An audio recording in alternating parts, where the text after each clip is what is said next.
Hello everyone, welcome to Core Talks. I'm Denise Posnack-Gaffney, and I am coming to you live from New York City after a week of vacation in Cape Cod, which was awesome. The technology, for some reason, is not working so great in my space. I have no idea why, but we'll see how this goes. Hopefully, we will stay live today for the entire time. So, I have been talking about permission and its role in wellness and being able to reach your wellness goals. This is the theme for August. August is a short month for our summer Core Talks, and then we're just gonna do, I'm doing this week and next week, and then starting up again in the fall. But I'm super excited about this topic of permission, and I created a concept, or sort of built out this concept based on the glass ceiling that we often have in our work, and we use it in reference to income usually, but we all have our own glass ceiling when it comes to our goals. I am calling it a rubber ceiling because it is pliable, and there are ways that we as goal seekers try to push up against that ceiling, and we are able to get it into a place that's higher than it is if we don't do anything. But usually, oftentimes, we're sort of pushing up into that and creating a lot of pressure, and that ultimately isn't sustainable. So last Tuesday, I talked about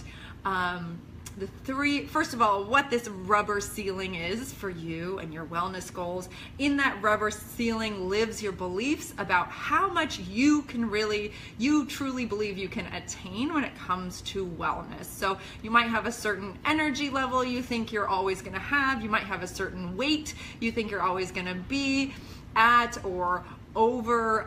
You might have a certain level of skill set when it comes to physical activity. I'm not a swimmer, or I'm a terrible dancer. I'll never be able to dance, even though that would be a fun activity for me. Anyways, go back to that Tuesday talk if you want to learn more about the what is. In addition, I've talked about 4 ways in which you are living with this rubber ceiling. You are either underneath it, being okay with it. You are accepting it, and you're saying, you know what, this is as good as it gets. I don't even want to see beyond it. I don't want to think about being any more healthy than I am. And I'm really okay with being a smoker, or I'm okay with being, having more weight on me than I feel comfortable, that actually feels comfortable. I'm okay with, not exercising. Whatever the thing is, or the things are in your rubber ceiling, some of us are living under that, and we have accepted that we're not going beyond that. And I talked last week about that person and what that person can do to break through this rubber ceiling and move forward with their wellness goals.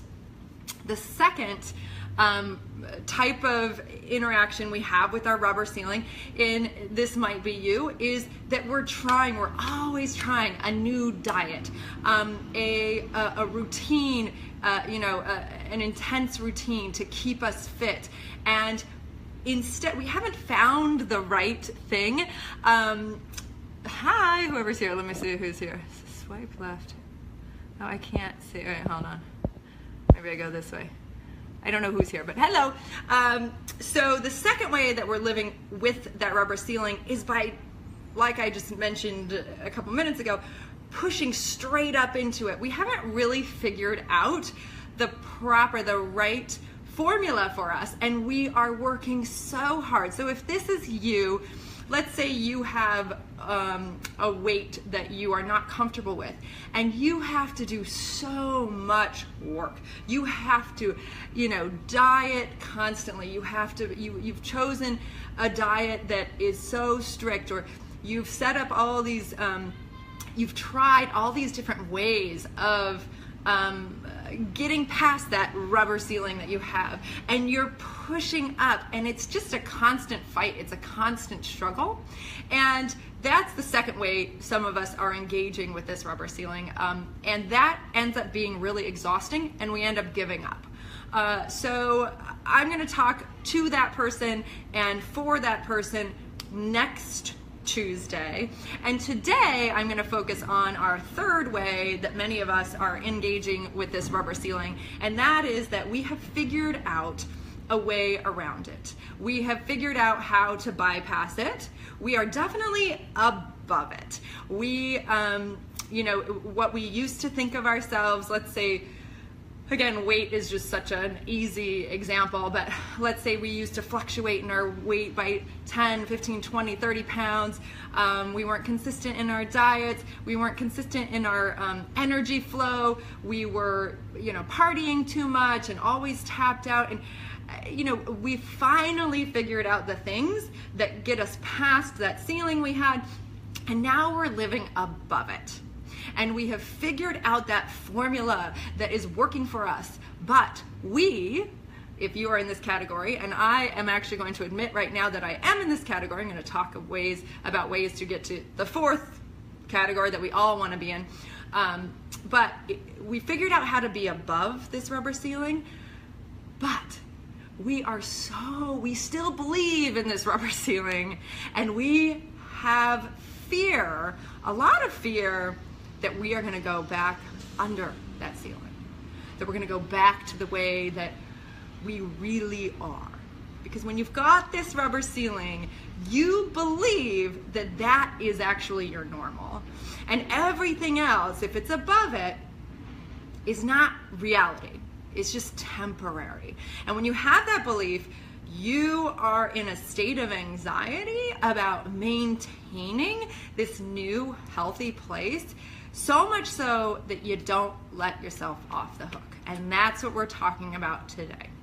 How letting yourself off the hook will actually help you stay on track forever.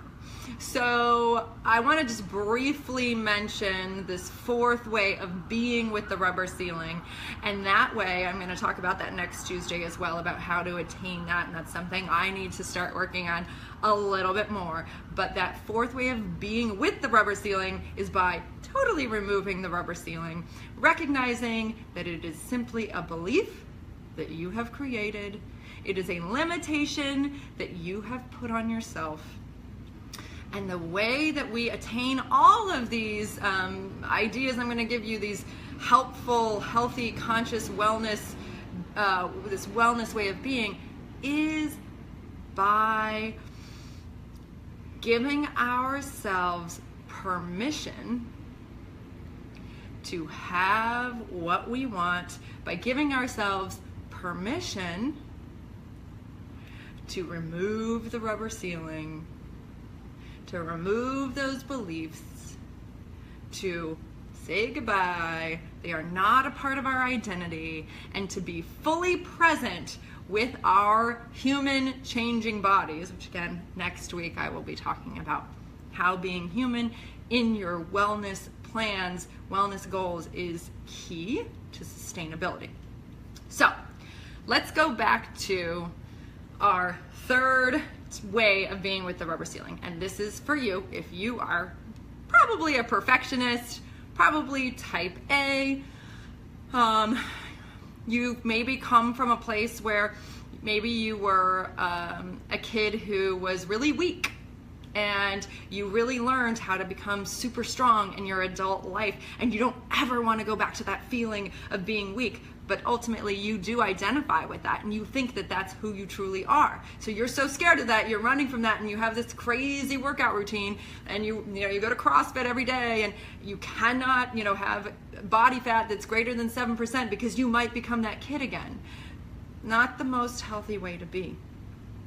Or you were overweight as a kid, or you were for me, it's that I have a certain weight that I became very accustomed to as a dancer. I'm not saying that it's a bad weight at all, but I would eat more than I needed to. I had a certain relationship with food where I would overeat and binge eat and gain weight, fluctuate in my weight, and it was for me that was not a great place to be in. But even though I've transcended that and been able to transcend that and sustain it, I do feel that fear that, oh, I'm just going to go back to that place where I'm out of control with my eating, or I'm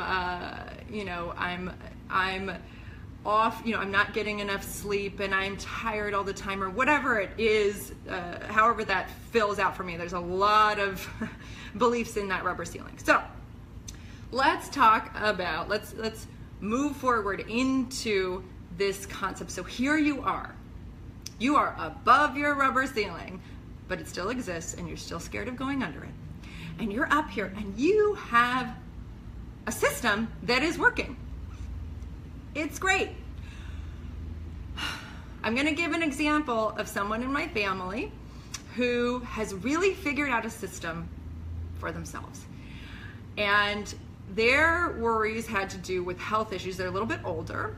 So they started studying natural health, and they really figured out a diet that was perfect for them. They actually cleared up a lot of their joint issues. They really cleared up a lot of just sort of overall physical problems through diet. And this person, I remember one Christmas, we were having pizza as a family. The entire family was having pizza. It was, it was a communal gathering. It was a communal dinner. And this person had a piece of pizza. That was a deviation from this person's strict diet routine. I remember after dinner, this person freaking out, almost having a panic attack, thinking that they were going to go into a heart episode, or they were going to not be able to sleep. And the anxiety that came from deviating from this person's straight and narrow path was so overwhelming that they ended up just losing that whole evening of enjoyment. And they were not connected to life, and they were not connected to themselves. I have experience with this when it comes to sleep.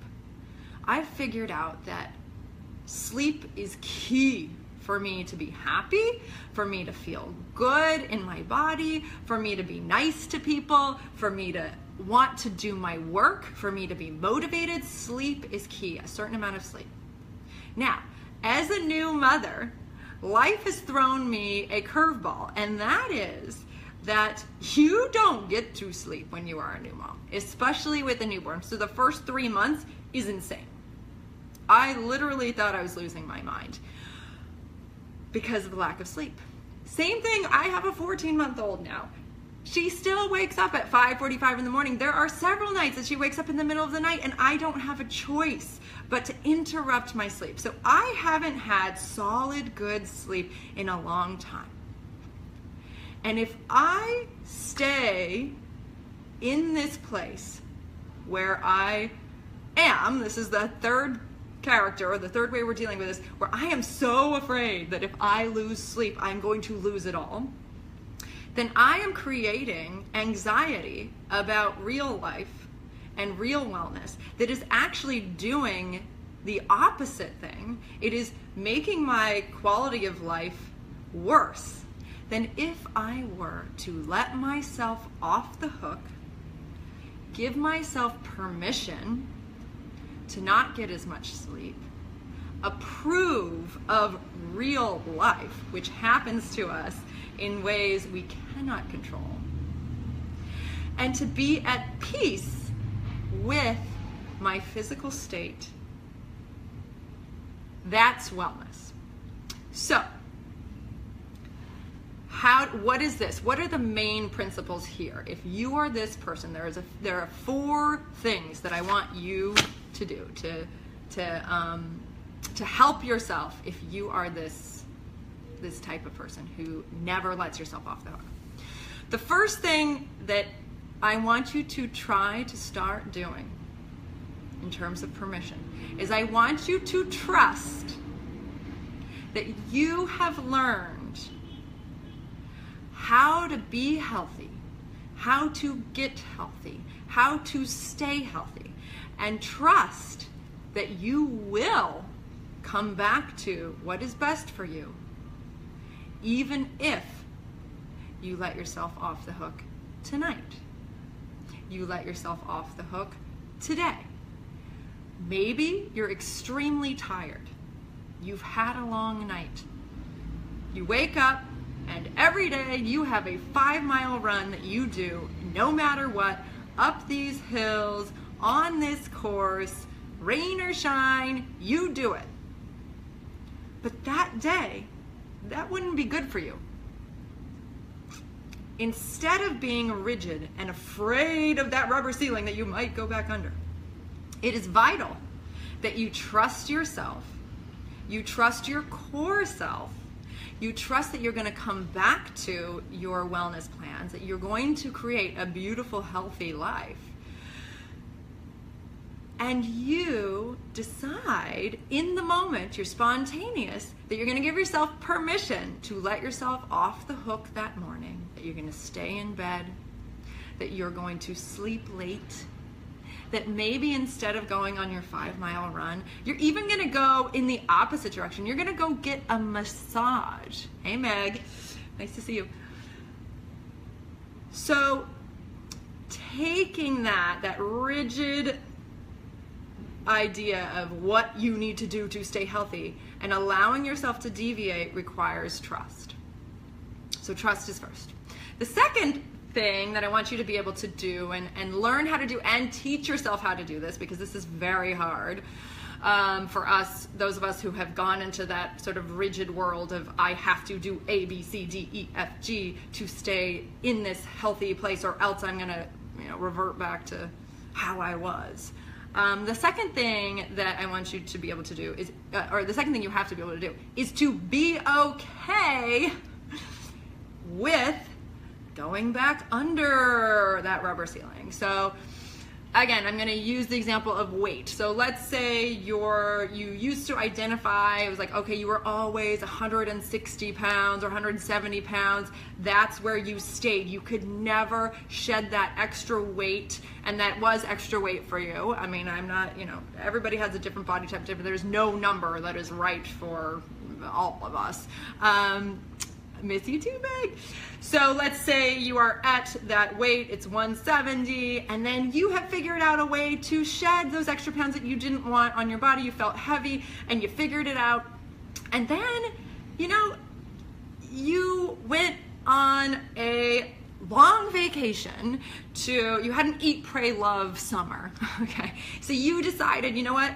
I do not want to diet. I do not want to do this anymore. I want to go on vacation. I'm going to France or I'm going wherever and I'm going to eat whatever I want. And then you start creeping up in the weight. Okay. So then you get back to that place that you once were, that you didn't want to be, and you finally passed that place. The key to sustaining your wellness is when you get there, because we all go up and down, we all go back to those places, is to say, okay, I'm okay with that.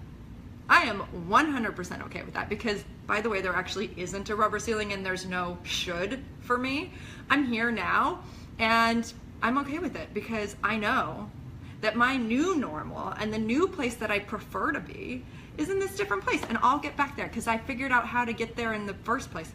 So I can find it again. Not hard at all. So you give yourself the approval, you're okay with falling a little bit. That's the second part that's super key.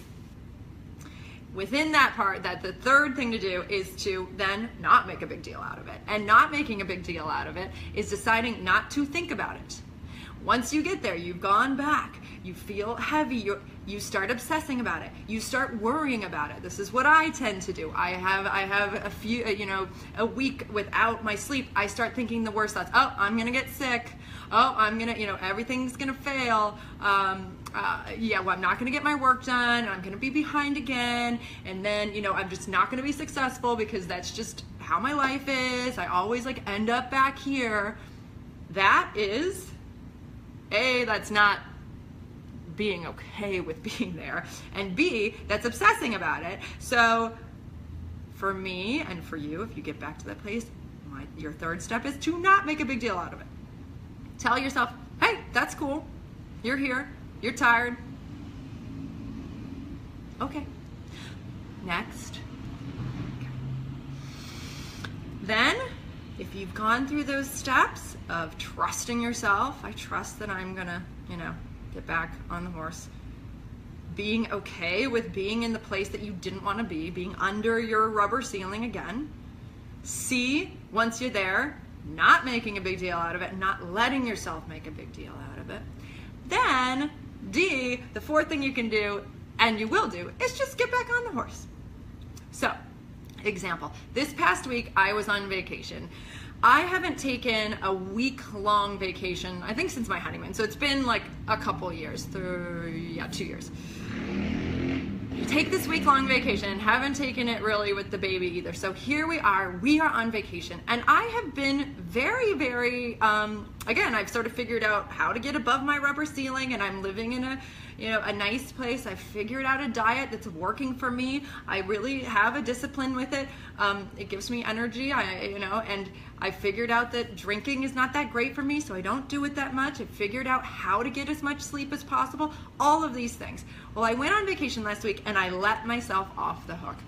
And that was very hard for me to do. We were in Cape Cod. There were amazing ice cream shops everywhere. And if I have a fallback, it's not alcohol. It's not, partying, staying up late. It's sugar. I love ice cream. It's actually specifically ice cream.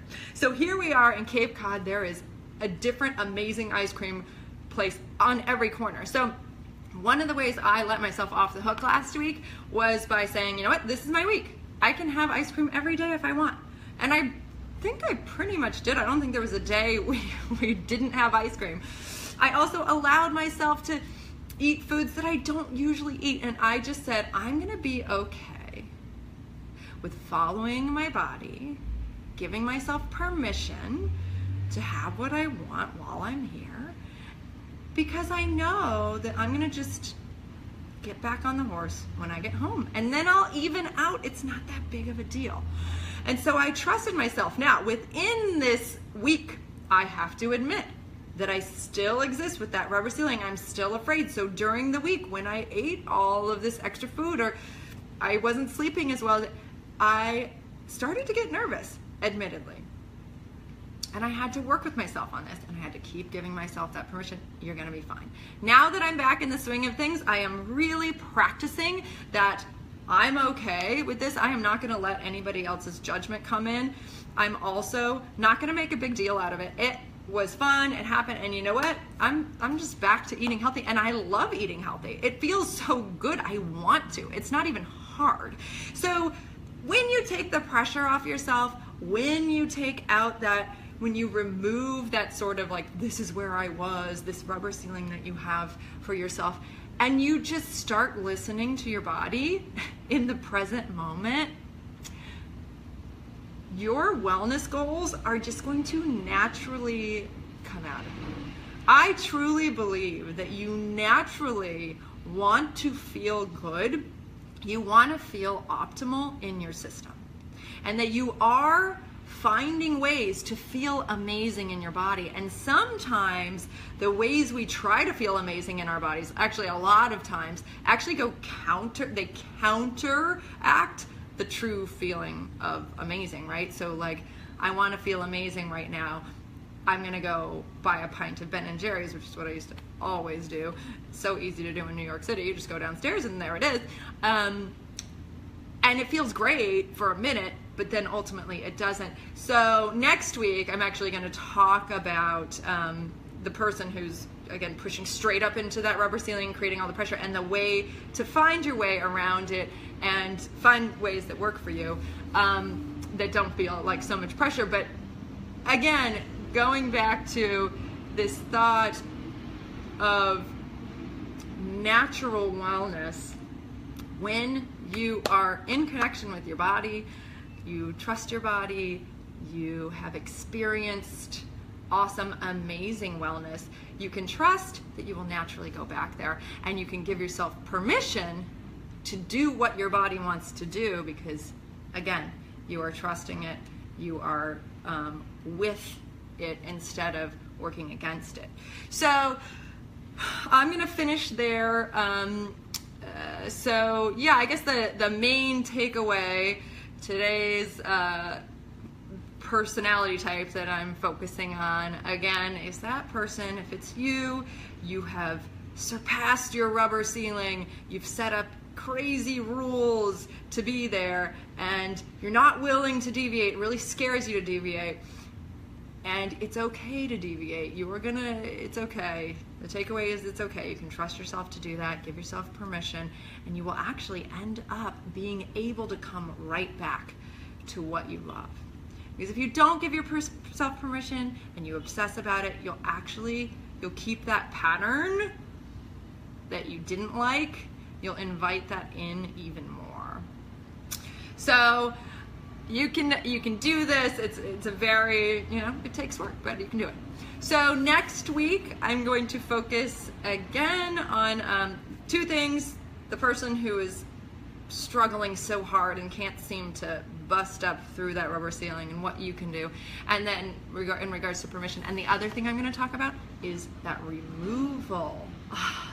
Even thinking about it just makes me relax. That removal of the rubber ceiling. The ability to let those beliefs go so that you are free in your wellness life. All right. Thanks, everybody. I will see you next Tuesday. This Friday, I am doing, the workout is going to be much earlier. For the next 2 Fridays, workouts will be at 9:30 a.m. Eastern time. If you're on the West Coast, that's 6:30 a.m. Wake up, work out with me. We'll keep this, it's Pilates workout, focusing on the same themes. And I will see you next time. Please join the mailing list if you can at www.mybodwellness.com. Share this, I would love that. And and if you join the mailing list and you mention the Core Talks, giving a free 20-minute session. Thanks. Oh, good, Nancy, that's awesome. Okay, see y'all later. Bye.